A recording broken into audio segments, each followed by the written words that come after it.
Ketahuilah, anak-anak di rumahmu lebih butuh kepada sentuhan tanganmu. Kehormatan dan kemuliaanmu pun harus kalian perhatikan. Jangan sampai mengejar dunia tapi terhinakan. Ini harus jadi bahan renungan setiap saat doa adik-adikku yang ada di mana, di luar negeri sana, yang jauh dari orang tua. Kehormatanmu, kemuliaanmu, ketahuilah kebahagiaan yang sesungguhnya adalah di surga nanti. Dan insya Allah kalau kalian dengar ini semuanya, kalau kalian dengar karena Allah, Allah akan buka rezeki di negerimu, bersama keluargamu, bersama suamimu, bersama bapakmu, rezeki yang penuh keberkahan. Karena kalian pulang karena Allah Subhanahu wa Ta'ala. Jangan jauh dari orang tua, jangan jauh dari suami, fitnah. Belum lagi, sadarkah kalian anak yang kalian tinggal? Ada sebuah informasi seorang ibu meninggalkan anaknya, dan memang ibu ini baik, sehingga anaknya di rumah hanya bersama dengan neneknya saja yang sudah sepuh, yang kadang dibentak oleh cucunya pun tidak bisa berbuat apa-apa. Sang cucu diberi terus uang dan uang dan uang. Semakin banyak kawan, dan kawannya tahu kalau dia banyak uangnya. Mulai berkenalan dengan dunia yang tidak baik, mabuk dan seterusnya. Hingga terjadilah suatu ketika percekcokan hingga berani membunuh orang lain. Ibunya ada di mana? Ibunya ada di tempat yang jauh. Bahkan ada seorang anak karena biasa dimanja oleh ibunya dengan pemberian kayak begitu dari luar negeri.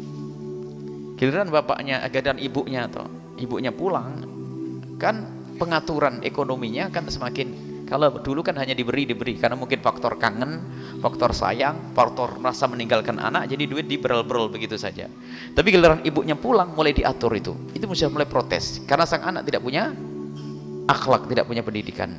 Sehingga akhirnya apa? Keluarlah pisau, sehingga ditemukan di sebuah kampung, ibunya harus dijahit dengan 12 jahitan.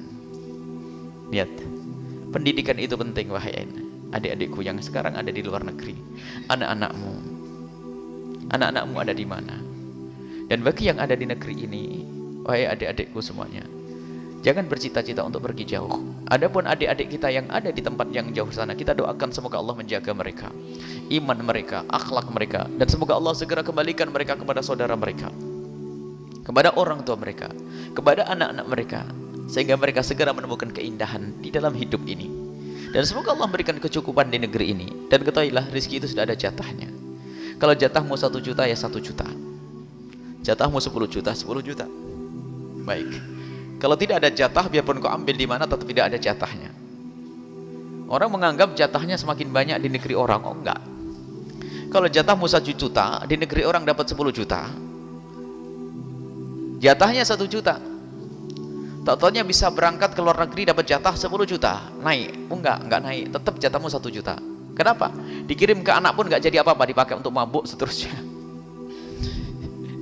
Tetap yang utuh adalah 1 juta. Maka lebihnya itu tetap jadi neraka nanti. Jatahnya jatah sudah.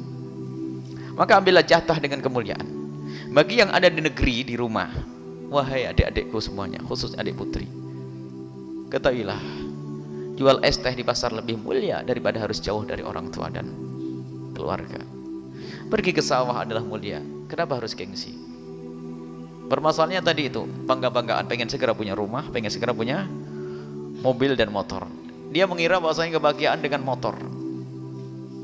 Alangkah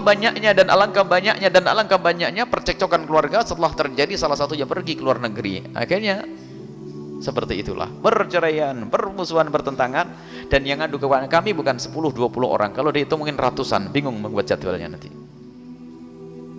Jadi apakah tidak belajar dari yang demikian itu? Jadi ada, karena apa? Mohon maaf, suami misalnya